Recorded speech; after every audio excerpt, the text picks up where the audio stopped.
And only on the record tonight, confronting the Reverend Jeremiah Wright, there is new controversy surrounding the Chicago pastor who mentored President Obama. Well, that is until the 2008 presidential campaign. Reverend Wright, known for making these very inflammatory comments like this one. Not God bless America, God damn America, that's in the Bible for killing innocent people. God damn America for treating us citizens as less than human. God damn America. So here's the question. Why in the world would the Chicago Teachers Union invite such a controversial speaker to their event today? In minutes, you're going to hear what Reverend Wright told the teachers, and then you will hear from former Congressman Allen West what he thinks. But right now, on the record's Griff Jenkins' very strange encounter with Reverend Wright in Chicago.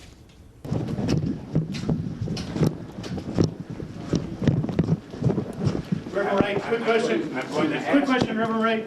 Could you just comment on your speech? Sir. You mentioned the president's drone policy. Could you just give us... I'm the director of security for the building. I'm going to ask you to stop. I'm going to ask you to stop. Can we just ask him to comment? I'm going to ask you to stop. That's what I'm going to ask you to do. We're a community center. We have members here. I'm asking you to stop. Can we just ask him a quick question? No, you can't. Okay. I'm asking you to stop. Reverend, will you just give us a comment on the policy that you mentioned? The president's policy? If you're the media, you need to go that way. We have classes. We have members. I don't need the media. Was invited here. I understand they were invited. Reverend, will you just comment on your policy for us? Reverend Wright asked not to have any more interviews. I'm asking you to leave, else I'll call the police and have them escort you. He invited us here, and then he refused to talk to us. At this moment, he's not having any other questions. And Griff Jenkins joins us live from Chicago. And Griff, that didn't quite work out as well as you had planned.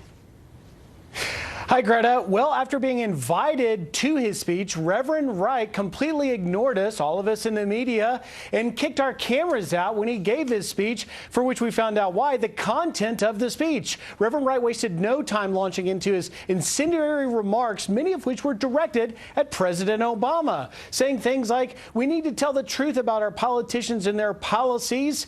He used lines, and I quote, "King said, I have a dream. Barack said, I have a drone." He went on to describe a kill list that President Obama looks at every Tuesday and chooses who he's going to kill. So this audience that was at this event, about 200 or 300 folks made up of local teachers and some local pastors here in Chicago, were treated to a diatribe about a government, their government, that Reverend Wright says is based on racism, militarism, and capitalism. Greta? So why the reemergence of Reverend Wright, and why by the teachers union? What was sort of the purpose of this? Was this a paid speech or to fire up the teachers? What was the point? Well, that's a good question, since we weren't able to directly ask Reverend Wright, but one would assume that it's because the teachers union, the largest of its kind in the city, has a long-standing rift with Mayor Rahm Emanuel. And so they would hope that Reverend Wright would come and preach his message of social justice, and that would translate back to these churches, hence the invitation to the pastors as the teachers union gears up for a fight in November with Mayor Rahm Emanuel. Griff, he said pretty incendiary things about President Obama, making fun of him, saying, I have a drone, in comparison to Martin Luther King with I have a dream. Did he say anything at least complimentary or anything good about President Obama? Show any sort of sense of admiration for him, or that he thought he'd done a good job doing anything?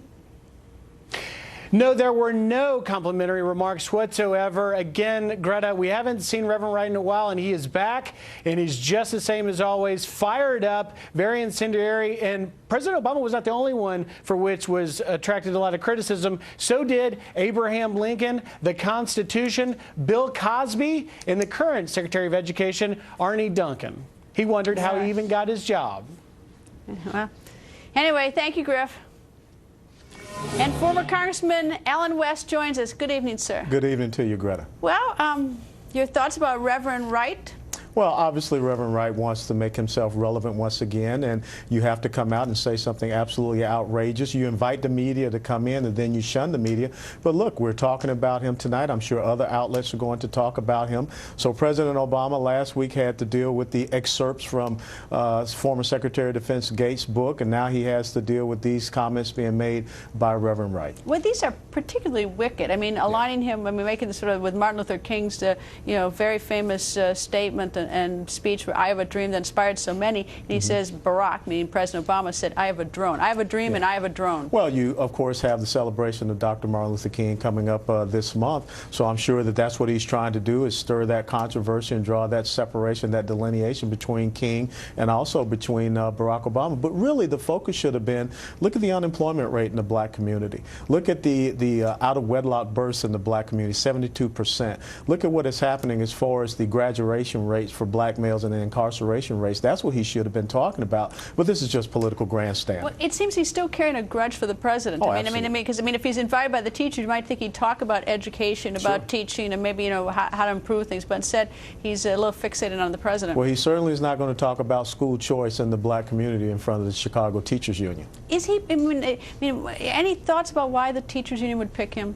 You know, just to get headlines. That's the only reason why. Bring him in, let him say something outrageous, incendiary, and get some headlines, draw some attention for whatever reason. We just don't know. But wouldn't you think he'd want to use his platform to, I mean, he's got such a huge platform. The fact that we're covering him, we sent somebody out to Chicago. Wouldn't you think, that with such a big, powerful platform, that he might want to use it for something a little more potent than just taking a couple grudge slaps back at the president? But see, that's the rational person's thought process. You're dealing with a person that is completely irrational, and he is a scorned woman. And did you, getting back to the old Reverend Wright dispute, your thoughts on whether the president knew he was saying some of those things? I don't think he did. I think, once again, he was caught, you know, kind of ambushed, because the president, of course, today was in Raleigh, North Carolina. But I mean the earlier ones that he said he disavowed. Oh, yeah. Oh, yeah. I'm sure that he has some semblance of knowing what is happening. Look, nothing seems to be very well coming out of Chicago these days, between Rahm Emanuel, between Louis Farrakhan, Jeremiah Wright, you know, David Axelrod, Barack Obama, Saul Alinsky. So there's something bad in the water there in Chicago. All right. Well, David Axelrod's always been very good to me, so I'll give him I'll take him out of your list anyway. Or at least I will. Congressman, there's new outrage though over the IRS targeting scandal. The FBI will reportedly not file any criminal charges, and the Tea Party, well, they're furious.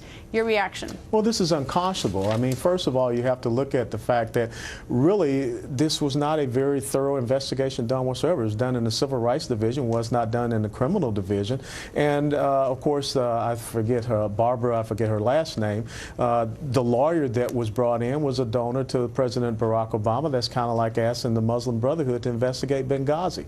So for them to all of a sudden come up and say we're not going to have any charges, there was some wrongdoing. I saw those letters that were sent out to these groups, and the president said he was going to get to the bottom of this. Now, what this is showing is that there's a sense of lawlessness in this administration that, you know, places their ideology, their goals and objectives above that of protecting the American people. You know, but the president did say he was going to get to the bottom of it in May, but what I didn't quite understand is that what happened is that by July, I think he called it a phony scandal. And yes, he did. Because a lot of these people who are sort of waiting to find out whether to be tax exempt, and frankly, it's sort of scary when the IRS sends you letters, even if it's about your tax exempt status and not your personal, is that he called it phony.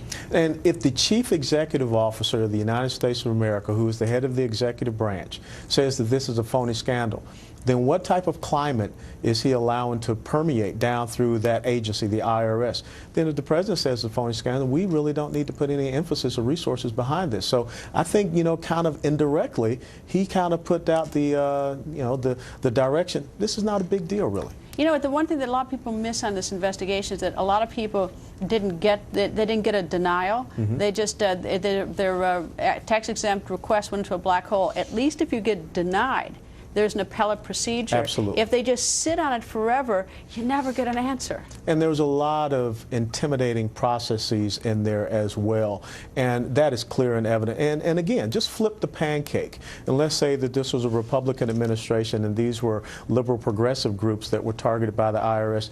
You hear the New York Times, the Washington Post, you hear everyone screaming and yelling. And if a Republican president had said this was a phony scandal, they would have run him out of Washington, D.C. All right, stay with us, Congressman.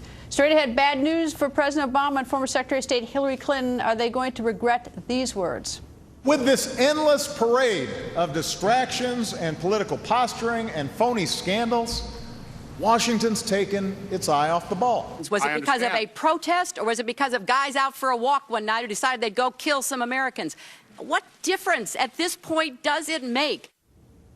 Well, a Senate panel releasing a blunt bipartisan report on Benghazi today. That latest coming up. Plus, a new war movie drawing crowds and drawing controversy. Senior Taliban commander Shaw killed 20 Marines last week. 20. Going in with a Why is lone survivor coming under attack? Find out next. Marcus.